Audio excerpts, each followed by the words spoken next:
2021. Let's welcome Really We Can. 여러분 큰 박수로 맞이해 주시기 바랍니다.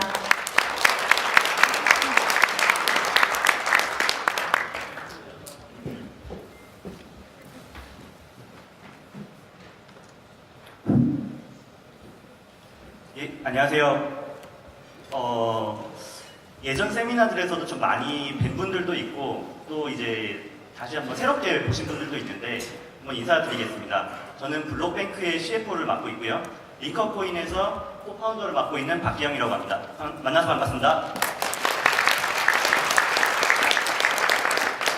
예, 제 소개를 간단히 하자면 카이스트 전자공학을 졸업하고 IBM 에이티커니에서 컨설팅을 하고 그리고 소시에테 제네럴이라는 프랑스 은행에서 채권 트레이딩 그리고 주식 파생 이건 국내 증권사 우리투자증권인데요. 주식 파생 퀀트랑 트레이더로 경력을 쌓고 현재는 링커코인을 위해서 일을 하고 있습니다. 그러면은 제 강의를 시작을 해보겠습니다. 저는 ICO 세미나에 대해서 이제 준비를 했는데요.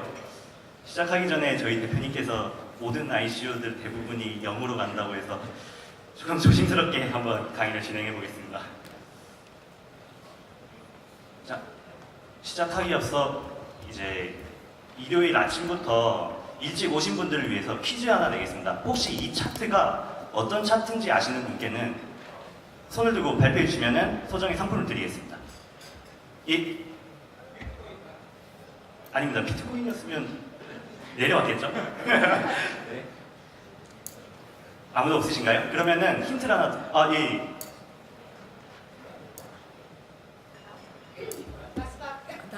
나스닥이요? 아깝게 틀렸습니다. 네? 예, 그러면은 다 틀리셔서 조금 힌트를 더 드리겠습니다. 가격이 나왔네요. 없으시면 좀 더 해볼까요? 네. 예, 맞습니다. 저분께는 저희 디너 상품권 하나 드리겠습니다. 아침에 오셨지만 저녁까지 좀 끝까지 남아 계시라는 의미에서 디너 상품권도 드리겠습니다. 네, 그래서 여기 저 끝에 이제 조금 이제 여기 있죠? 살짝 보이는데요. 코스피 200의 지수입니다. 지수 차트고요. 자, 두 번째 퀴즈입니다. 자, 여기는 어떤 일이 있었길래 이렇게 많이 빠졌을까요? 예? 서브프라임 아닙니다. 예, IMF죠. 예. 누구신지 이제 못 봤는데. 자, 그러면은 다음 건 벌써 답이 나왔죠? 여기는 어딘가요? 예, 서브프라임. 제가 이거를 좀 보여드린 이유는 사실 나중에 다시 한번 이 차트를 보여드릴 텐데요. 2008년이랑 1998년이랑 2008년에 이렇게 차트가 무너지는 그 광경을 저도 이제 현업에서 보고 있었고, 그리고 실제로는 지금 같은 경우에는 비트코인의 차트죠. 2018년도에는 지금 굉장히 많이 떨어져 있습니다. 사실은 저는 이게 앞으로 아까 앞에 있었던 코스피 200 차트처럼 다시 올라가기를 바라는 사람 중에 한 명인데요. 아마 여기 계신 모든 분들께서도 그렇게 생각할 거라고 믿고 있습니다. 자, 그래서 ICO 세미나 부제는 하락장에 대처하는 우리의 자세로 정하고 시작해 보도록 하겠습니다. 먼저 직업에는 4가지 분류가 있다고 항상 제가 세미나에서는 좀 말씀을 드렸었는데요. 자, 첫 번째는 이제 직장인입니다. 이들은 정해진 월급을 받는데요. 정해진 시간만큼 일을 하고 정해진 월급을 받기 때문에 보통 이제 열심히 일을 하시는 분들이 대부분이겠지만 열심히 일을 안 하고도 비슷한 월급을 받기 때문에 별로 모티베이션이 없죠. 그 다음에는 개인 사업자가 있습니다. 이들은 예를 들면 뭐 저희 치킨집이나 편의점 여기서부터 시작해서 그냥 1인 사업을 하시는 분들을 개인 사업자라고 칭했습니다. 세 번째는요, 사업가입니다. 개인 사업자 중에서 이제 성공하신 분들을 사업가로 부르는데요. 자, 개인 사업자는 보통은 이제 1인 사업이고 월 소득 흐름이 일정하지 않다고 본다면 이제 사업가들은 소득 흐름이 일정한 분들을 얘기를 합니다. 그리고 마지막은 자본가입니다. 저희가 뭐 잘 알고 있죠. 그 조물주보다 위대하다고 해서 건물주가 있는 것처럼 자, 이 자본가들 그룹이 있습니다. 만약에 이렇게 그룹을 나눠보면은 맨 밑에 있는 1번, 2번은 자신이 돈을 버는, 자신이 스스로 일을 해서 돈을 버는 그룹입니다. 중간은 사업가 그룹은 남이 일을 해서 자신이 돈을 벌게 하는 그룹입니다. 그리고 마지막 자본가 그룹은요, 돈이 돈을 벌게 하는 그룹인데요. 아마 여기 오신 모든 분들께서는 자본가가 되고 싶다는 꿈, 그리고 저도 마찬가지고요. 그런 꿈을 위해서 아마 다들 모이셨을 거라고 생각을 하고 있습니다. 자, 워런 버핏이 얘기한 두 가지 투자 원칙이 있습니다. 첫 번째가 혹시 뭔지 아시는 거예요? 이것도 역시 소정의 상품. 예, 비슷하죠? 네. 일단은 절대로 돈을 잃지 않는다. 그러면 두 번째가 훨씬 더 중요하죠? 예. 그렇죠. 절대로 첫 번째 규칙을 잃지 않는다. 그러니까 말장난을 한 건데 어쨌든 절대로 돈을 잃지 않아야 된다는 것입니다. 이건 제가 세미나에서 몇 번 얘기를 해서 두 분께는 저희 물병 하나씩을 더 드리겠습니다. 많지가 않아서요, 디너. 자, 그래서 그러면 좀 더 이제 세부적으로 들어가서 성공적인 투자를 위해서는 어떤 거를 지켜야 될지 네 가지를 제가 한번 선택을 해봤는데요. 첫 번째는 여유 자금으로 투자를 하라는 것입니다. 그러니까 사실 지금 같은 장에서 어떻게 보면 뭐 결혼 자금 아니면 주택 자금 뭐 빚을 내 가지고 했으면은 그런 거 이제 거의 바닥에 꼭 그래요. 바닥에 팔고 나오게 돼 있어요. 그리고 끊임없이 의심하기가 두 번째입니다. 제가 포장마차에 대한 사례를 몇 번 이게 말씀을 드렸는데요. 그러니까 보통 주식이나 코인을 하시는 분들이 남의 말만 듣고 그냥 덥석덥석 사는 경우가 있습니다. 근데 저희가 만약에 포장마차에 투자를 한다고 한다면 진짜로 그냥 매일같이 가서 거기 포장마차에 우동도 먹어볼 거고 그 옆에 어떤 포장마차가 있는지도 볼 거고 옆에 편의점이 있는지도 볼 거고 매일같이 가서 체크를 할 거거든요. 그런 식으로 계속해서 의심을 하고 분석을 한 다음에 투자를 해야 된다는 뜻입니다. 세 번째는 선택과 집중입니다. 보통 이제 계란을 한 바구니에 담지 말라라는 말이 있는데요. 저는 이게 좀 틀렸다고 봅니다. 계란은요, 한 바구니에 담아야 됩니다. 근데 깨지지 않게 담아야죠. 어떻게 해야 되냐면 단계별로 투자를 하는 겁니다. 아까 포장마차로 얘기를 했는데 이제 포장마차에다가 만약에 주식을 투자한다고 하면 처음에 가가지고 이 우동이 맛있어요.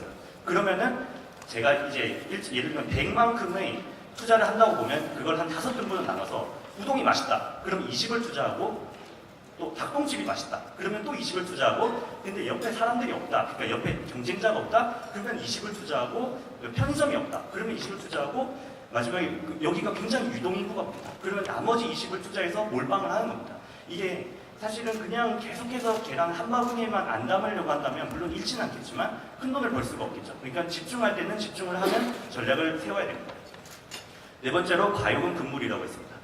이번에 아마 많이들 수익을 내신 분들이 별로 없을 것 같아요. 왜냐면은 이게 이더리움 기준으로 거의 240만 원까지 갔다가 지금 엄청나게 폭락을 했죠.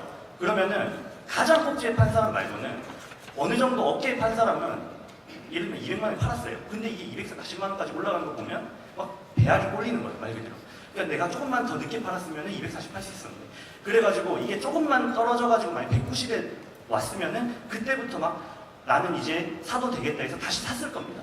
보통은 그런 사람들이 굉장히 많을 것 같거든요. 그러다 보면 사실 190이 바닥이 아니었죠. 지금 40만 원까지 갔죠. 그러니까 적당하게 잘 팔았다고 생각하는 사람들이 그거를 결국에는 또 욕심을 못 내고 못 이기고 다시 들어가서 아마 추가적인 손실을 보신 분들도 꽤 많을 것 같아요. 그래서 과요금 금물이라는 거를 네 번째 이제 투자 그 전략으로 이제 말씀을 드립니다. 자, 그러면은 저희는 여기서 결국에는 ICO에 대해서 조금 더 집중적으로 볼 건데요. 그러니까 ICO를 이런 성공적인 투자로 이끌기 위해서는 어떻게 할 것인지 그거를 보기 전에 먼저 ICO에 대해서 설명을 한번 드리겠습니다. ICO를 보통 IPO, 주식의 IPO랑 많이 이제 연관을 져서 설명을 하는데요. 첫 번째, IPO는 보통 최초로 비상장 기업이 그 주식을 다수의 투자자들에게 매각하는 행위를 말합니다. 보통 기업 공개라고 얘기를 하는데요. 그러니까 계속 이렇게 쌓여만 있던 기업을 그냥 모든 사람들에게 오픈하는 거를 보통 IPO라고 합니다. ICO도 비슷한 의미로 이제 보통 쓰고 있습니다. 최초로 특정 암호화폐를 다수의 투자자들에게 매각하는 행위를 ICO라고 합니다. IPO랑 굉장히 유사하죠. 자, IPO 종료 이후에는 유가증권이나 코스닥이 즉시 상장이 되기 때문에 사실은 바로 우리가 그 매매를 할 수가 있어요. 하지만은 ICO의 경우에는 거래소 상장을 보장하지가 않죠. 그러니까 상장보다는 발행의 의미입니다. 그리고 IPO의 경우, 주식의 경우에는 이렇게 기업 공개를 했다는 것만으로도 금감원 등에서 기업에 대해서 회사 재무나 주요 상황에 대해서 공시 의무를 철저히 하라고 지키도록 하고 있습니다. 그래서 굉장히 투자자들을 보호하고 있는데요.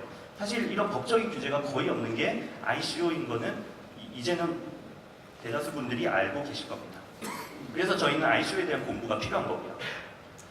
자, ICO 마켓이 어떻게 변화했는지에 대해서 조금 설명을 드리겠습니다. 초기 ICO는요, 말 그대로 새로운 암호화폐가 출시되는 것을 얘기를 합니다. 최초로 이제 ICO가 됐었던 게 마스터코인이라는 코인이고요. 그리고 대표적인 코인은 이제 대표적인 ICO는 이더리움이 있죠. 이더리움은 이제 저기 암호화폐 이더를 발행해서 200억 원 이상의 투자금을 유치를 했는데요.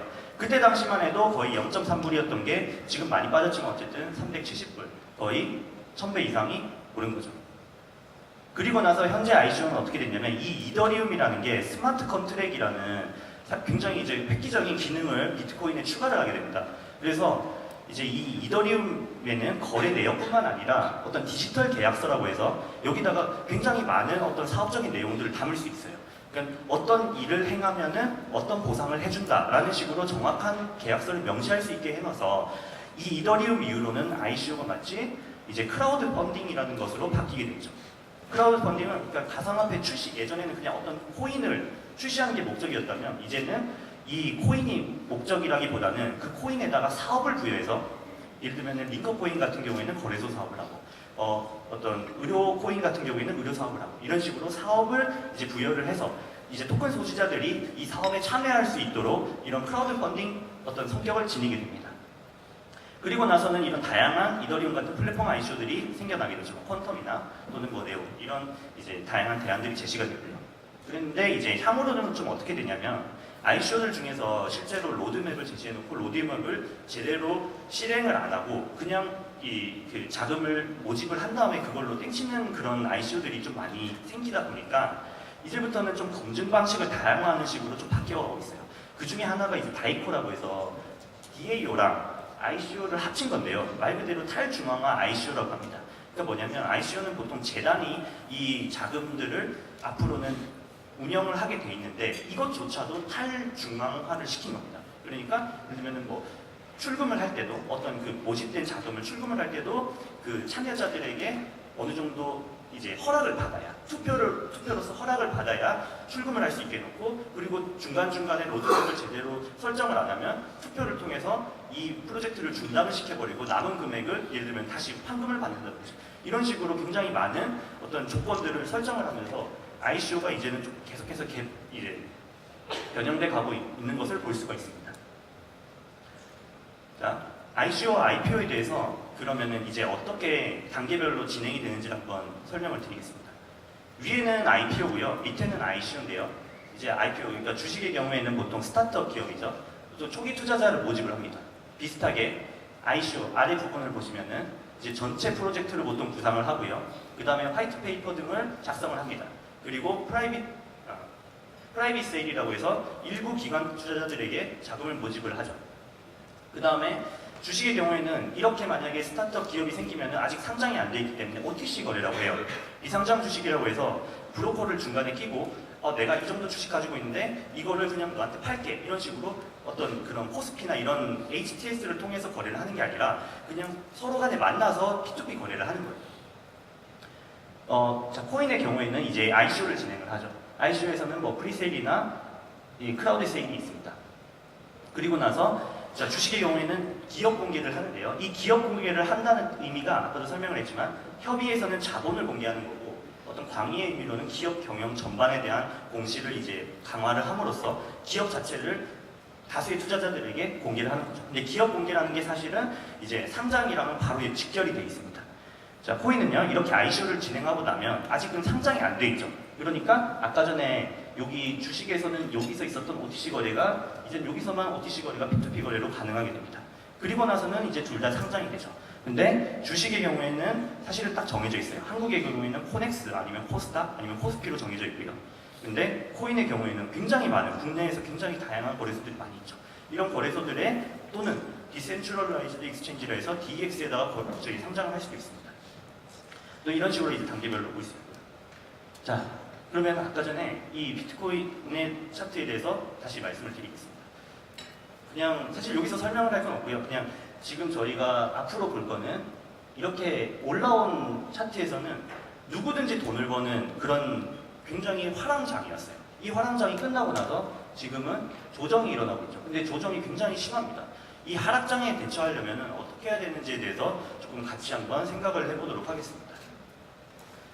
이제 베어마켓이라고 하는데요. 보통 이제 그 월스트리트에서 보통 이게 생각하는 걸로 얘기를 하는 걸로 화랑장을 불마켓이라고 하고요. 황소. 그 다음에 그 하락장을 베어마켓이라고 합니다. 그래서 베어마켓에서 어떻게 저희는 리스크 매니지먼트를 해야 되는지에 대해서 말씀을 드리겠습니다. 저는 일단 네 가지로 보통은 좀 얘기를 하고 싶은데요. 첫 번째는 레버리지, 두 번째는 가치, 세 번째는 1등 기업에 투자를 해야 되고, 네 번째는 수급을 정확히 파악해야 된다는 겁니다. 첫 번째부터 해보겠습니다. 레버리지 관리를 굉장히 잘해야 됩니다. 사실 주식에서 그러니까 내 돈만으로 예를 들면 제가 100만 원이 있어요. 100만 원만큼 주식을 사는 게 아니라 보통 신용을 씁니다. 신용이 뭐냐면 100만 원이 있으면은 그거를 예를 들면 키움증권에다가 해요. 그럼 키움증권에다가 100만 원을 예치를 시키고 200만 원만큼을 살 수 있는 어떤 그런 권한을 갖게 되는 겁니다. 나는 100만 원만 있지만 200만 원치의 주식을 살 수가 있어요. 근데 문제가 뭐냐면 지금 비트코인처럼 만약에 50%가 떡락을 했어요. 그러면 어떻게 되냐면 자 이렇게 그 신용을 쓰고 있으면 200만 원에서 50%를 떨어지면은 100만 원이 손실이겠죠. 그러면 내가 가진 돈이 그냥 전부 없어지게 되는 겁니다. 50%만 저는 분명히 100만 원만 가지고 있었는데 50%만 있어도 이게 결국에는 제가 깡통을 차게 되는 상황이 벌어지는 거죠. 그래서 이렇게 하락장일 때는 사실 제일 가장 중요한 게요. 이 레버리지를 관리를 하는 겁니다. 그러니까 보통은 뭐 지금은 저희가 코인계에는 없지만은 그 마진 거래라고 하죠. 뭐 10배 마진, 100배 마진이 있는데 10배 마진, 100배 마진을 쓰면은 올라갈 때는 그만큼 잘 벌 수는 있어요. 근데 떨어질 때는 그만큼 빠르게 제 원금이 손실이 되기 때문에 그 부분, 그러니까 리스크 매니지먼트를 굉장히 잘해야 된다는 겁니다. 두 번째로는 가치에 대해서 말씀을 드리고 싶은데요. 보통 가치에는 두 가지가 있습니다. 펀더멘털에 보통 치중을 해서 기업을 선정하냐, 아니면은 모멘텀에 시중에서 기업을 선정하냐, 두 가지가 있습니다. 펀더멘털은 보통은 이제 뭐 재무제표를 보고 얘가 아무리 망해도 얘는 뭐 토지가 있고 어떤 건물이 있고 땅이 있으니까 망해도 이 정도는 받을 수 있겠다. 그러니까 투자해야지. 이게 가치 투자고요. 모멘텀 투자는 뭐냐면은 예를 들면 제약이나 게임 같은 주들이 보통은 모멘텀 투자라고 합니다. 제약이 뭐 1상, 2상, 3상이 있으니까는 이제 이거는 대박 나겠다. 아니면 게임 좀 있으면 출시하는데 이거 굉장히 잘 될 거야. 그래서 사람들이 그 기대감만을 가지고 보통은 이제 향후 미래 가치에 집중을 해서 투자를 하게 되죠. 그래서 사실은 이렇게 하락장일 때는 펀더멘탈에 치중을 하는 게 사실은 굉장히 큰 하락장에서는 맞습니다. 왜냐면은 그래도 나중에 뭐라도 건져야 되잖아요. 뭐라도 건져야 되는데 모멘텀 투자를 하면 사실은 이게 언제 나올지 모르고 이것만 그러니까 뭔가 나와야 되는 것만 치중을 하다가 손절을 못하게 되는 경우가 있습니다. 그래서 사실은 펀더멘탈에 좀 더 치중을 해야 된다. 그리고 세 번째는 1등 기업에 대해서 말씀을 드리고 싶은데요. 그러니까 치킨 게임이라고 하죠. 보통 치킨 게임이라고 하는데 치킨 게임이 뭐냐면 굉장히 경쟁이 많아요. 경쟁이 많아서 이것들이 이제 막 자신의 좀 손실을 보면서 막 할인을 하고 이런 식이죠. 예를 들면 뭐 편의점들이 여러 개가 있는데 이 편의점들이 서로가 또 고객들을 많이 유치하기 위해서 더 할인 행사를 많이 하는 거예요. 이게 치킨 게임인데 이 치킨 게임을 하다가 보면은 모두가 공멸을 하는 경우도 있지만 만약에 이래서 한 기업만 살아남는다면은 그 기업이 그 시장을 독식하게 되는 그런 경우가 생기게 됩니다. 그거의 가장 대표적인 예가 삼성전자죠. 반도체 산업, 그러니까는 굉장히 유명한 치킨 게임의 대표적인 예입니다. 결국에는 전 세계에 있는 모든 반도체 시장 전부 다 석권을 하게 되는 요즘에는 이익이 굉장히 많이 나고 있죠. 그리고 또 하나는 지금 소셜 커머스, 티몬이나 쿠팡 같은 그런 애들 지금 계속 치킨 게임 하고 있죠. 어디가 살아남을지는 모르겠습니다. 어쨌든 그런데 이걸 얘기하는 이유가 뭐냐면 하락장이 되면 꼭 이런 산업에 대해서는 사람들이 안 좋게 보기 시작을 해요. 그러니까 얘네들이 이익이 안 나. 그러니까 얘네들을 빨리 팔아야겠다. 이런 식으로 하면서 자금이 유통이 안 되고 실제로 이런 기업들이 굉장히 많이 이렇게 없어지게 됩니다. 없어지고 나면 결국에는 1등 기업만이 살아남는 거죠. 그래서 이건 사실 코인에 국한된 게 아니라요. 보통 코스피랑 코스닥에 보통 적용이 되는데 하락장이 끝나고 대세 상승장이 시작이 되면은 그때는 보통은 많이 빠졌으니까 코스닥을 사야겠다라고 하는데 그게 아니라 코스피 대형주에 사는 게 훨씬 더 수익을 많이 벌 수가 있습니다. 네 번째로는 수급입니다. 투자자의 동향을 체크해야 되는데요. 결국에는 계속해서 매도가 나올 텐데 하락장이 되면 이 하락장에서 매도가 언제 끝날 것인지를 알 수만 있다면, 그걸 파악할 수만 있다면은 그 다음에 상승장에서 굉장히 큰 수익을 얻을 수 있겠죠. 그래서 보통 이제 주식에서 많이들 이제 얘기를 하는데 하락장이 무서운 게 아니라요. 하락장이 끝나고 나서 반등이 일어날 때 그때 어떻게 하면은 그 수익을 최대한 보전해서 그 이상의 수익을 얻을 수 있느냐, 그게 훨씬 더 중요한 겁니다. 근데 제가 여기서 말씀을 드리고 싶은 거는 이 코인이 지금까지 굉장히 많이 빠졌는데요. 이게 사실 좀 주식의 차트랑은 전혀 다릅니다. 왜냐면요. 첫 번째, 레버리지가 없어요. 지금 다들 마진 거래를 막아놨죠. 그러니까 다들 그냥 100% 현금으로만 거래를 하고 있습니다. 그러니까는 주식의 경우에는 폭락을 하면은 강제 청산이 일어나게 돼서 보통 이렇게 엄청나게 폭락을 하고 그 다음에 이렇게 그 쓰레기 물량들이 정리가 되고 나면 다시 올라가게 돼 있는데 얘는 강제 청산이 없어요. 그러니까는 그냥 존버를 하다가 그냥 이게 빵으로 갈 수도 있는 겁니다. 그리고 두 번째, 가치 투자가 아니라 사실은 모멘텀 투자죠. 세 번째, 1등 기업, 이 부분은 사실은 뭐 1등 기업이라면 뭐 비트코인이나 이더리움 이런 걸 볼 수 있겠고, 그 다음에는 사실은 이제 막 올라오고 있는 알트코인들이 2등 기업이라고 볼 수 있는데, 이 부분에서는 사실 저희가 옥석을 가려서 어떤 코인이 먼저 올라올지에 대해서는 조금 생각을 해봐야 되겠고요. 네 번째로는 수급인데, 투자자 중량 자체를 모르죠. 왜냐면 어떤 기간이 얼마나 받아가는지 모르기 때문입니다. 그래서 사실은 지금 그 하락장의 골이 엄청나게 깊은 거고, 모든 전문가들이 예측하는 것보다 훨씬 더 많이 빠지고 있는 거고, 언제까지 빠질지를 모르는 겁니다. 하지만 저희가 여기서 알아야 될 거는 계속해서 공부를 해서 실제로 이게 뭐 그냥 허상이 아니라 어떤 실체가 있는 것인지를 확실히 공부를 하고, 그 실체가 있는 코인에다가 투자를 하고, 그 코인이 아니라 만약에 실체가 없다고 하면 그때라도 과감하게 손절하는 그런 과감성도 좀 가져야겠습니다. 그래서 이게 보통 주식에서 보는 투자자 동향 체크라고 하는 건데, 뭐 이런 게 사실은 코인에는 없죠. 자, 며칠 전에 아마 기사를 보셨을 겁니다. 센트라 기사인데요. 센트라 가지고 계신 분들도 아니시죠? 혹시 가지고 분 계십니까? 제가 가진 분 계시면 그래도 물병이라도 하나 더 이렇게. 일단은 그러면은 이거는 제 그냥 장난 삼아서 말씀을 드린 거고요. 사실 이게 굉장히 제 주변에서도 이 센트라에 물려 있는 분들이 많아요. 근데 이 센트라에 물려 있는 분들이 그냥 막 투자하신 분들도 있지만은 굉장히 공부를 많이 하고 들어가신 분들도 있거든요. 이게 그냥 저희가 웃고 넘어가고 이렇게 뭐 이렇게 물병 드린다고 이렇게 농담 삼아지만 사실은 제가 투자한 코인이 또 그렇게 될 수도 있는 겁니다. 그러니까 정보를 할 때는 사실은 확실하게 공부를 해야 된다. 이 지금 뭐 전 세계적으로 뭐 거래량이 수천 원대에 이르는데 이게 사기 의혹에 휘말렸고, 그래서 결국에는 미국에서 이 개발자 2명을 사기 혐의로 기소를 했죠. 그래서 어떻게 됐냐?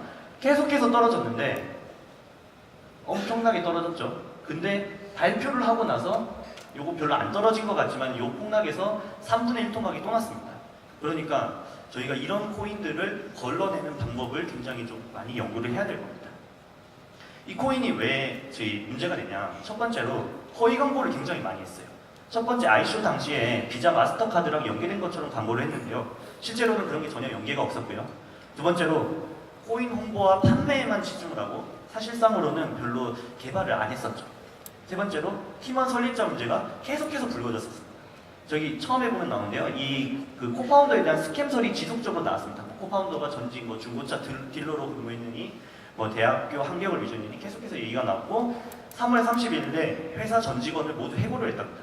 그리고 나서 코파운더 중에 한 명은 4월 1일 이게 야간 도주 하다가 이제 그 공항에서 체포가 됐고요. 이미 한 달 전에 한 명은 회사를 떠난 상황입니다. 그러니까 이미 거의 소위 말하는 빤스런이 일어나고 있는 상황이었죠. 그리고 네 번째로는 사실 너무 방대한 로드맵이었어요. 로드맵을 장황하게 설명만 해놓고 실제로는 이 로드맵을 하나도 실행을 안 한 겁니다. 이런 코인들이 스캠의 대표적인 예죠. 자, 그래서 저희는 사실 이게 굉장히 허무맹랑한 얘기일 수도 있어요. 근데 저희가 원칙을 지키자는 의미에서 이 얘기를 하는 겁니다. 뭐냐면 탑다운 방식으로 투자를 좀 할 수 있으면은 어느 정도 걸릴 수가 있다는 겁니다. 탑다운의 첫 번째는요, 경제 분석을 해야 됩니다. 지금 같은 경우에 지금은 아니지만 11월 달에 계속해서 막 어떤 국가적인 제재를 계속해서 규제를 내고 있는데, 그 상황에서 만약에 들어간다는 거는 사실 산업이 계속해서 조금 산업과 역행을 하고 있는 투자를 하는 거죠. 그러니까 경제 분석을 통해서 과연 위험 자산에 투자를 하는 게 맞는지, 아니면은 내 돈을 은행이나 채권 같은 안전 자산에 조금 더 싣는 게 맞는지를 결정을 해야 되는 거고요. 그래서 만약에 위험 자산에 투자를 하겠다고 결정을 했으면 그 다음에는 산업 분석이 됩니다. 어떤 산업이 유망한지, 뭐 게임 산업이 유망한지, 아니면 뭐 VR이 나오고 있는지, 아니면 뭐 거래소 산업이 유망한지, 아니면은 뭐 카드로 해서 이제는 코인들을 연결하는 그런 어떤 전자상거래로 가야 되는지 이런 식으로 산업 분석을 해야 되는 겁니다. 그 산업 분석을 통해서 이제 골라진 유망한 산업 중에서 그 중에서도 1등 기업을 골라야 되는 거죠. 아니면은 모멘텀이 확실한 기업을 고르는 겁니다. 그리고 나서는 마지막으로 트레이딩 분석을 해야 되는데요. 이 트레이딩 분석은 결국에는 수급이 어떻게 되냐. 만약에 이미 ICO가 끝나고 상장이 끝나고 이제 뭐 어느 정도 됐길래 이거를 들어가고 싶어 해요. 근데 백서를 봤더니 조금 있으면은 코파운더들이랑 팀원들의 보호회수가 끝날 것 같아요. 그러면 사실 지금 들어가면 안 되겠죠. 이런 식으로 수급 분석을 하든지 아니면은 어떤 뭐 기사를 통해서 계속해서 뭔가 스캠설이 막 나오고 있는데 그걸 투자하는 거는 사실 떨어지는 칼날을 입으로 받는 거랑 똑같은 거죠. 네, 그런 역행하는 트레이딩은 하면 안 될 겁니다. 자, 그러면 아까 전에 4가지 중에서 산업 분석에 대해서 말씀을 드릴게요. 아까 전에 저희 코스피 차트를 다시 한번 이렇게 띄워놨는데요. 사실은 제가 이때는 제가 조금 군대를 늦게 갔어요. 대학교가 끝나고 나서 군대를 갔거든요. 근데 사실 그때 딱 제가 가진 모든 돈을 삼성전자에다가 투자를 하고 가야겠다 했는데 그때가 2008년이었습니다. 그래가지고 처음에 이제 그때 이등병이었었거든요. 이등병인데 맨날 아침에 일어날 때마다 계속 삼성전자가 폭락을 하는 거예요. 그래가지고 진짜 거의 계속해서 이 주식이 하락을 하고 있는데 사실은 그때 운이 좋았던 거는 이등병이어서 굉장히 좋았었어요. 왜냐면은 뭘 팔 수가 없는 거예요. 처음에 시작을 하면은 끝날 때까지 계속해서 일을 해야 되니까 그리고 뭐 전화도 잘 못하고 그러니까 그때를 어떻게 하다 보니까 강제 존버가 됐는데요. 강제 존버를 하다 보니까는 사실은 그리고 나서는 올라왔죠. 그리고 나서 저는 사실 이거를 그냥 원금에 팔았습니다. 원금에 팔았는데 이거를 정확하게 펀더멘털을 분석을 했다면은 이건 아니지만 보통 삼성전자는 이거보다 훨씬 더 가파르게 지금 올라가고 있죠. 그 모든 열매를 다 먹을 수 있었을 겁니다. 일단 근데 제가 이 얘기를 하는 이유는 지금 1998년도에 이런 폭락이 있었고 2008년도에 이런 폭락이 있었어요. 그리고는 이건 아니지만 비트코인은 2018년도에 지금 폭락이 있죠. 근데 여기서 결국에는 이 차트가 이렇게 우상향을 하냐 아니면 더 바닥으로 떨어지냐를 사실 판단하는 거는 그 저변에 깔려있는 펀더멘털을 확실하게 분석을 해야 됩니다. 그러려면은 사실 저희는 블록체인을 알아야 돼요. 이 블록체인은 사실은 그 블록체인의 원리에 대해서 몇 장에 걸쳐서 사실 설명을 드릴 건데요. 이거는 세미나에서도 몇 번 많이 말씀을 드렸기 때문에 최대한 간단하게 빠르게 설명을 하겠습니다. 하지만은 제가 말씀을 드리는 거는 이 블록체인의 설명을 하는 이유는 그러면은 결국에는 이 지금 코인 사실 막 지금 50%막 손실 나 있는 사람들은 그거 보면 굉장히 짜증날 거예요. 괜히 이거 만약에 코인이 아니라 그냥 진짜 동전으로라도 줬으면은 이거 주조해가지고 그 굴이라도 팔아먹지 이거 그냥 괜히 줘가지고 나중에 이런 얘기 나오거든요. 근데 이거를 실제로 블록체인의 원리를 알고 있으면은 이게 지금은 하락이지만은 나중에는 그래도 어느 정도 이게 끝나고 나면 다시 오를 수 있겠다는 신념을 가질 수 있게 되는 겁니다. 너무 작게 나오네요. 일단 말씀드리겠습니다. 자, 블록체인의 하나의 블록의 구성은 이렇게 되어 있습니다. 첫 번째는 블록의 넘버가 되어 있고요. 그리고는 넌스라는 값이 있습니다. 세 번째는 이게 가장 중요하죠. 블록에는 항상 거래 내역이 비트코인의 기준으로 거래 내역이 저장이 되어 있습니다. 네 번째로는 맨 마지막인데요. 현재 해시 값이 저장이 되어 있습니다. 이 현재 해시라는 것은 이 블록의 주소를 말하는 건데요. 빨간색으로 얘기한 겁니다. 이 현재 해시는 중요한 게 그 위에 있는 어떤 값이라도 바뀌면은 해시 값이 완전히 바뀌어버립니다. 완전히 새로운 값으로 바뀌어버리거든요. 그리고 나서는 이 그러니까 블록이 체인이잖아요. 1번 블록, 2번 블록이 계속해서 블록이 연결될 텐데 그 이전 블록의 주소를 가지고 있습니다. 이렇게 블록은 구성이 돼 있어요. 근데 중요한 게 뭐냐? 설명을 하는 데 있어서 규칙입니다. 지금 파란 색깔로 이렇게 표시를 해놨는데요. 파란색 블록은 완성된 블록이라는 의미고요. 빨간색 블록이 나올 건데 빨간색 블록은 미완성 블록을 얘기합니다. 문제를 안 풀었다는 의미예요. 이 문제라는 건 뭐냐면요. 앞에 네 글자가 0000이 되면 정답이라고 일단은 임의적으로 한번 생각을 해보겠습니다. 그리고 다시 말씀드렸죠. 블록의 내용이 단 한 글자라도 바뀌면은 해시 값이 아예 새로운 값으로 바뀌게 됩니다. 이렇게 일단은 사전적으로 얘기를 해보고 이제 본격적으로 시작을 해보겠습니다. 블록체인에서 채굴을 한다는 의미가 뭐냐면요. 첫 번째로, 블록이 1번, 지금 넌스 값이 1번으로 되어 있죠. 그리고 지금 색깔이 빨간색으로 되어 있습니다. 왜 빨간색이냐면요. 요 맨 밑에 보면은 해시 값이 맨 앞이 0000이 아니죠. 맨 앞에 13AB로 되어 있는 거죠. 그래서 사실은 이거는 정답을 아직 찾지 못했기 때문에 빨간색으로 표시가 된 겁니다. 그리고 나서는 이 컴퓨터는 어떤 일을 하냐면 넌스 값을 한번 올려봐요. 2로 올렸습니다. 그러면은 블록의 내용이 모두 바뀌었기 때문에 해시 값이 새롭게 바뀌게 됩니다. 맨 밑에를 보면은 여기 해시 값에서 여기 해시 값으로 바뀌었을 겁니다. 하지만 아직까지 0000이 아니에요. 그러니까 문제를 푼 게 아닙니다. 난 매치드고요. 그러니까 이거를 계속해서 반복을 합니다. 그래서 어떻게 되냐? 27538번만큼을 계속해서 돌렸더니 결국에는 해시 값이 0이 나왔습니다. 0000 요 끝에 나왔죠? 그러니까는 이거는 문제를 풀었네 라고 해서 파란색으로 바뀌게 됩니다. 그러면 이게 결국에는 정답인 거고요. 이 넌스 값이 정답인 거고 이 정답을 가장 먼저 찾은 사람에게 보상을 주는 게 결국에는 채굴의 원리입니다. 자, 이렇게 되면은 만약에 해킹 시도가 들어왔다고 봐요. 해킹 시도가 들어왔어요. 여기 지금 첫 번째 블록 파란색으로 블록이 돼 있죠? 그러니까 지금 완성된 블록이었는데 해커가 거래 내역을 조작해요. 원래는 A가 B에게 5비트코인을 주도록 돼 있는데 이걸 살짝 바꿔서 A가 해커한테 5비트코인을 준다라고 바꿔버리면 해커는 그냥 5비트코인을 받는 겁니다. 근데 이렇게 되면 무슨 일이 일어나냐? 내용이 하나가 바뀌었기 때문에 해시 값이 바뀌었죠. 해시 값이 근데 0000이 아니기 때문에 빨간색으로 바뀌었습니다. 그러면은 해커는 어떤 짓을 해야 되냐면 이 넌스 값을 계속해서 다시 문제를 풀어가지고 27538번이었던 거를 바꿔서 31,753번까지 계속 문제를 풀어서 현재 시값이 0000이 되도록 계속해서 문제를 풀어야 된다는 겁니다. 그래야지 이 블록이 파란색이 되고 그래야지 사실 이 블록은 다시 완성된 블록으로서 블록체인에 들어갈 수가 있게 되는 겁니다. 자, 이렇게 그러면은 쭉 연결되어 있는 블록이 있어요. 이 상태에서 다시 말씀드리겠습니다. 해커가 만약에 내용을 바꾸게 되면 하나가 바뀌었죠? 하나가 바뀌었으니까 어떻게 되냐면 원래는 자 여기 이렇게 세 개가 지금 연결이 되어 있는데요. 여기서 이 해시 블록을 해시 값을 그 다음 블록에서는 이렇게 갖게 되어 있습니다. 근데 자 이렇게 내용이 바뀌니까 이 내용이 바뀜에 따라서 그 다음 블록도 내용이 바뀌게 되고 그러니까 그 다음 블록도 빨간색으로 바뀌는 겁니다. 그러니까 이 내용도 바뀌니까 현재 해시 값이 또 바뀌고요. 현재 시값이 바뀌었으니까 그 다음 블록도 또 바뀌게 됩니다. 계속 연결이 돼 있으니까 연쇄적으로 그 이후로는 다 바뀌는 거예요. 그러니까 전부 빨간색이 됐죠. 그러면 해커는 그냥 처음에 자기는 이 5비트코인을 갖고 싶었던 겁니다. 근데 이 5비트코인을 갖기 위해서는 이 문제도 풀어야 되고 이 문제도 풀어야 되고 이 문제도 풀어야 되고 주구장창 문제를 다 풀어야 돼요. 그러면은 해커만 이 짓을 하는 게 아니라 채굴자들 모두가 계속해서 채굴을 계속하고 있죠. 그거보다도 더 빨리 해커는 따라잡아야 돼요. 그래야지 자신의 블록이 인정을 받게 됩니다. 이런 식으로 지금 블록 중에서는 가장 긴 블록을 블록체인으로 인정을 하는데요. 여기서 만약에 해커가 저 화살표에서 시도를 했어요. 그러면 빨간색으로 바뀌겠죠? 그러면 이 빨간색을 다시 파란색으로 바꾸기 위해서 해커는 문제를 계속해서 풀어야 되고 그것과 동시에 이 긴 코인보다도 더 빠르게 이 코인을 연결을 시켜야 됩니다. 근데 얘가 이만큼 연결을 시키면은 그동안 채굴자들 가만히 안 있죠. 돈 받으려고 더 이렇게 연결을 할 겁니다. 그러니까 이거를 사실은 해커가 따라잡을 수가 없어요. 사실 모든 이 대중성의 힘인 거죠.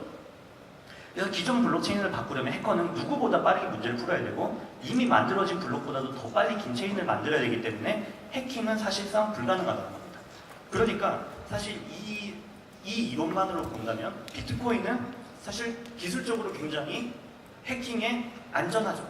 그러니까 이렇게 기술적으로 안전하기 때문에 비트코인이 지금 반토막이 나고 여기서 또 반토막이 나고 반토막이 나도 사실은 여기서 강제 정보든 버티는 사람들은 그런 신념을 가지고 버틸 겁니다. 물론 저도 사실 여기서 비트코인이 어디서 다시 반등을 한다 이런 얘기는 쉽사리 못 드립니다. 왜냐면은 이거를 모두를 깨버리는 그런 기술이 나올 수도 있잖아요. 하지만 지금까지는 이 기술만으로는 해킹이 불가능하다는 겁니다.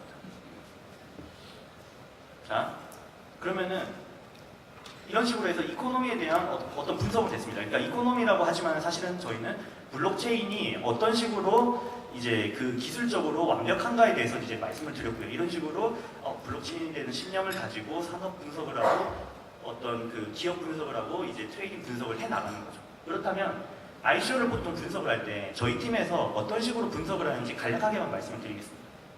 첫 번째로는 사실 뭐 대부분이 다 이렇게 할 거예요. 공식 홈페이지를 분석을 하고요. 이때 사실은 중요한 거는 빠르게 분석을 하려면 그냥 먼저 동영상을 보는 겁니다. 뭔가 되게 내가 열심히 공부해야지 하면서 백서를 딱 피면은 진짜 보자마자 첫 번째 페이지부터 뭔 말인지 몰라요. 그러니까 그냥 동영상을 보세요. 동영상을 보고 요약 정보를 보고 대충의 감을 잡는 겁니다. 그리고 나서는 공식 채팅방을 체크를 하죠. 사실 공식 채팅방이 가장 최근의 자료가 그리고 가장 최근의 투자자들의 반응이 직접적으로 오는 곳입니다. 그리고 여기서 어떻게 개발진들이 피드백을 하는지도 보는 겁니다. 세 번째로 세미나나 강연들은 자주 갑니다. 이런 식으로 링코코인의 코파운더도 만나보고 모든 여기 지금 다양하게 와 계시는 ICO의 코파운더들을 실제로 만나보면서 그분들과 얘기를 하면서 그들의 신념이 어떻고 그들의 어떤 그 마인드가 어떻고 아까 지금 대표님이 말씀하셨죠? 얘네들이 진짜로 이거 한탕 해가지고 그냥 도주하려고 하는 건지 아니면 진짜로 사업을 하려는 목적인 건지를 그들을 직접 만나보고 판단을 하는 겁니다. 네 번째로는 커뮤니티나 포털 사이트에서 이제 검색을 하면 됩니다. 근데 뭐 전문 커뮤니티로 뭐 스팀이시나 뭐 비트코인 토크 그리고 뭐 이제 블록뱅크에서 이제 관리를 하고 있는 ICO 뉴스 등이 있는데요. 그거 말고도 사실 국내 포털에 보면은 이렇게 검색을 하면 굉장히 많이 나와요. 근데 여기 적어놨죠? 바이어스드 인포메이션에 주의하라고 되어 있습니다. 네이버가 특히 그런데요.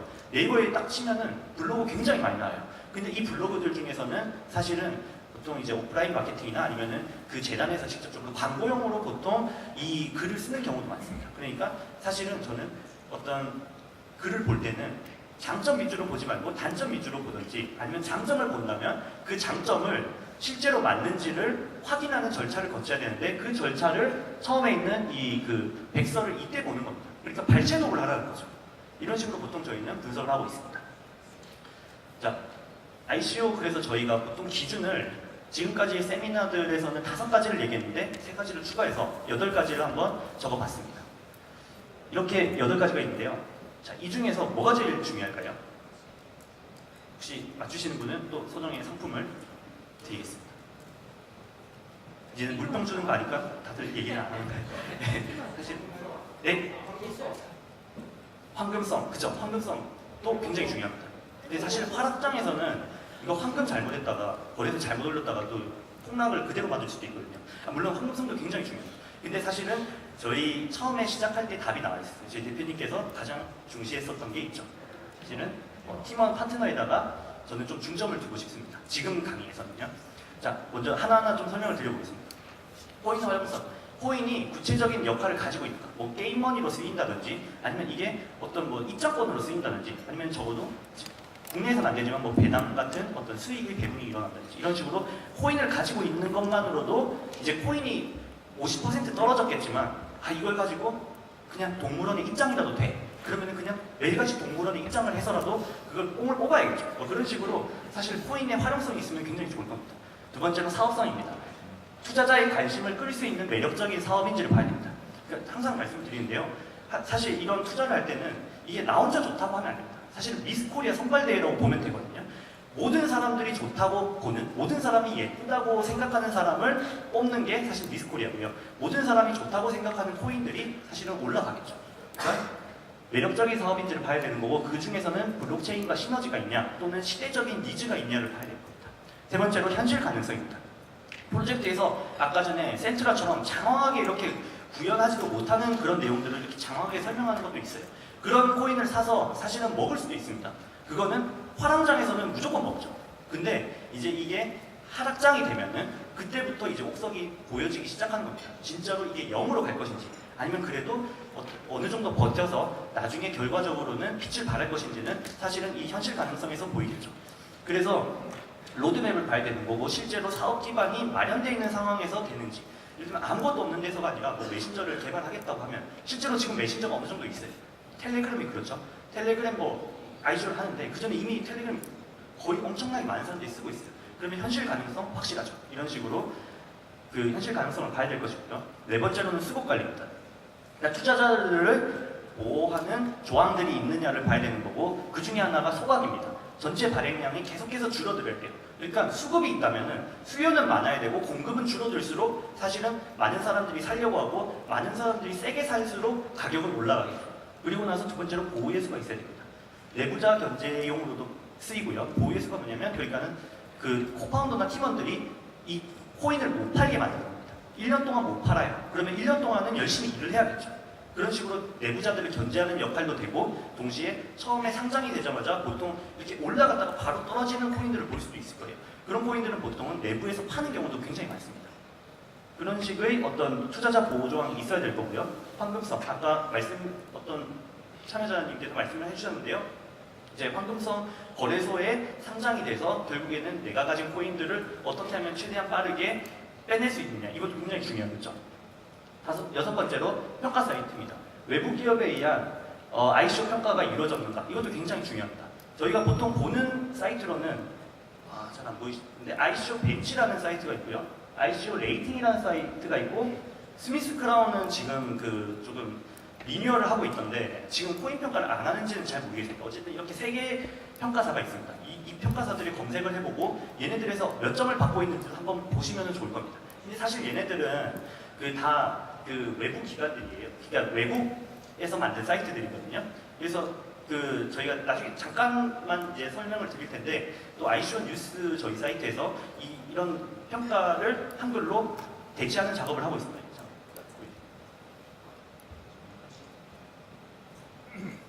네, 이런 식으로 지금은 보시면은 ICO 벤치에 얼마고, ICO 레이팅이 얼마고, ICO 뉴스의 자체 평점이 얼마고, 이런 식으로 해서 코인들이 이렇게 쫙 나오는 걸 볼 수 있을 겁니다. 지금은 이게 좀 어떤 설명이 영어로 많이 돼 있는데요. 이게 이제 국내 사이트이기 때문에 한글화 작업이 전부 끝나고 나면 사실은 어떤 코인이 어떤 점수를 받고 어떤 내용인지, 그리고 어떤 계략적인 계획이 있는지를 조금 잘 보실 수는 있을 겁니다. 내부 좀 하나만 보여주시고, 이게 사실 아직 개발이 덜 끝나서 네, 이런 식으로 이제 어떤 점수가 어느 정도가 나오고, 그리고 어떤 내용들이 어떻게 돼 있는지, 그리고 어떤 동영상 이런 식으로 연결이 돼 있는 페이지를 보실 수 있을 겁니다. 아까 프레젠테이션을 다시 한번 보여주시죠. 네, 그리고 일곱 번째로는 마케팅이 있습니다.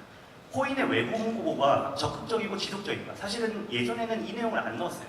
마케팅이 중요하다고 생각을 사실은 다른 거에 비해서는 펀더멘털리로 중요하다고 생각을 했는데요. 코인은 사실 이것보다는 또 모멘텀을 받아서 가는 경우도 많습니다. 그러니까 사람들이 많이 좋다고 생각을 해야 되기 때문에 지속적으로 코인의 홍보가 잘 이루어지는지를 봐야 되고, 그러기 위해서는 대외 활동과, 그리고 SNS와 포털 사이트에 많이 노출이 되어 있는지, 그리고 세미나 미덕을 통해서도 자주 이렇게 홍보를 하고 있는지를 자주 보셔야 될 겁니다. 여덟 번째로 팀원과 파트너가 있습니다. 프로젝트 진행에 적합한 역량을 보이는가, 이걸 봐야 되는 겁니다. 그리고 이것보다 중요한 거는 사실은 CEO와 코파운더에 있습니다. 제가 이 사업을 같이 이제 저희 이코코인에서 진행을 하면서 확실히 알게 된 거는, 결국에는 이 자금을 어떻게 계속해서 끌고 나갈지는 사실 코파운더의 어떤 도덕성에 있습니다. 그러니까 실제로 어마어마한 이더리움이 들어오고 이랬을 때 이 금액을 가지고 사실은 이 코인의 내역을 오픈을 안 하는 경우가 많은데요. 그런 경우에는 이 코인을 가지고 어디로 도망갔는지를 전혀 알 수가 없는 겁니다. 그러니까 사실 블록체인이라는 게 투명화되어 있다고 했는데, 대부분의 ICO들이 사실은 그 투명화가 베일에 가려져 있어요. 그래서 투자자들이 손해를 볼 수도 있는 거고요, 피해를 볼 수도 있는 거고, 그래서 사실 센트라 같은 그런 어떤 사례가 나오기도 하는 겁니다. 그러니까 저희는 이런 8가지 같은 경우를 계속해서 질문을 하시고 스스로가 자문자답을 하면서 지금 내가 하고 있는 투자가 맞는 것인지를 계속해서 판단해 나가야 될 것입니다. 자, 그래서 일단 어느 정도 제 세미나는 이 정도까지 끝났는데요. 오늘 세미나가 이제 앞으로 있는 이제 ICO들이 다들 이제 외국분들이 직접 나와서 설명을 해요. 그래서 그냥 대략적으로만 제가 이것들의 설명을 좀 적어봤습니다. 근데 벌써 40분이 지났네요. 일단 빠르게 그냥 한 3페이지 남았거든요. 그냥 빠르게 한번 말씀을 드릴게요. 이제 타클라마칸이 있고, OTC리, 그리고 버블톤, 그리고 시큐럽, 이렇게 있습니다. 이네들은 각각이 어떤 타클라마칸 같은 경우에는 어떤 시장에 대한 분석 결과를 이제 배포하고 교육 플랫폼으로 이렇게 제공을 하고 있습니다. 그러니까 아까 전에 8가지를 이게 되뇌어 보는 겁니다. 이거는 시대적인 니즈에 맞네. 그러니까는 왜냐면은 어떤 암호화폐에 대한 애널리스트 분석이나 아니면 자산관리 서비스를 제공하고 있으니까 이런 니즈에 맞는 거구나, 이렇게 생각을 하시면 되고, OTC 같은 경우에는, 오크릭 같은 경우에는 이제 정보 제공 플랫폼, 역시 정보 제공 플랫폼이죠. 이런 경우에도 역시 코인의 활용성을 볼 수 있습니다. 뭐냐면은 수수료 수익의 일부를, 일단은 플랫폼에서 나오는 수익의 일부를 배분을 해주고, 그 다음에 이걸로 구독할 수 있고 결제를 할 수 있대요. 그러니까 코인을 가지고는 어떻게 활용이 되는 거죠. 세 번째로 버블통 같은 경우에는 어떤 통신사와의 통신 계약을 하는 블록체인을 이용해서 통신사와 통신 계약을 하는 그런 코인인데요. 이런 경우에는 사업성도 있고 사실 유심 교체가 없이도 해외로 나갈 수가 있습니다. 그러니까 사업성이 있고 코파운더 같은 경우에는 사실 그 통신사에 대한 경력이 다수가 있어요. 그러니까 이런 식으로 확인을 할 수 있고 시프라 같은 경우에는 기존의 부동산이나 정보 포털 사이트에 블록체인상에서 거래를 할 수 있게 이렇게 만들어 놓은 ICO입니다. 이런 식으로 저희가 분석을 해 나가면서 오늘 남아있는 ICO들을 조금 보시면은 굉장히 좋을 것 같습니다. 또 뭐 VRT 같은 경우에는 VR 게임이죠. 이 VR 게임을 블록체인에 올린 건데 그러니까 사업성도 있고요. 왜냐하면 VR 산업 자체가 굉장히 유망하잖아요. 그리고 뭐 실현 가능성, 예를 들면 이미 어느 정도 데모 버전이 나와 있어요. 그리고 마케팅 어느 정도 지금 뭐 적정 수준의 레퍼럴이나 팔로워가 충분하다. 이런 식으로 해서 마케팅 괜찮네. 이렇게 보시면 되고 뭐 수급 관리에서도 소각 장치가 있구나. 이런 식으로 하면서 이제 걸러 나가실 수가 있는 겁니다. 또 크레딧 코인 같은 경우에는 사진 기반의 어떤 SNS에다가 전자상거래와 암호화폐까지 접목을 한 거고요. 코파운더들이 모두 이 관련 경력을 보유하고 있습니다. 그리고 크레딧 코인 같은 경우에는 이제 인디 개발자나 중소 게임 회사들을 위한 게임 플랫폼을 만들려고 하는데요. 그러다 보니까는 게임 내에서 재화, 뭐 어떤 아이템을 구매할 때 코인을 쓸 수 있겠죠. 그러니까 코인 활용성이 있겠네. 이렇게 생각하실 수 있는 겁니다. 그리고 300큐비츠 같은 경우에는 기존 해운업에다가 블록체인을 접목한 건데요.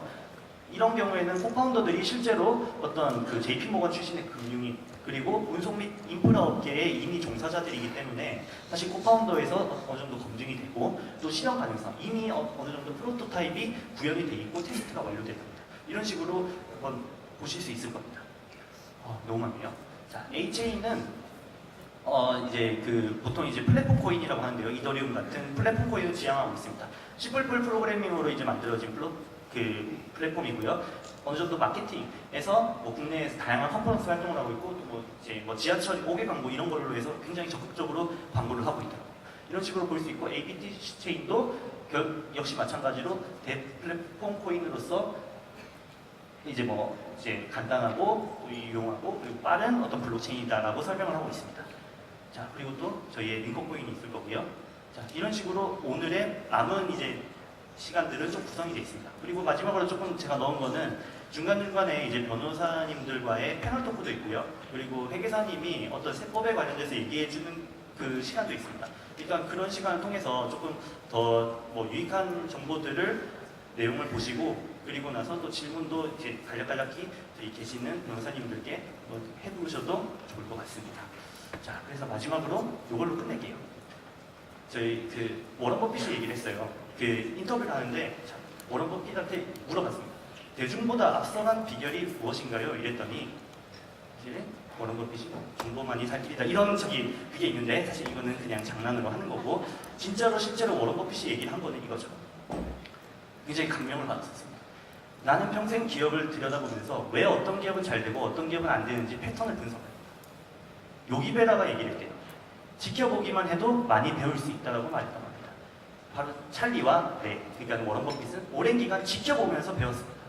능력 범위를 인식하는 것도 중요합니다. 우리는 공이 특정 코스로 들어올 때만 배팅을 휘둘렸습니다.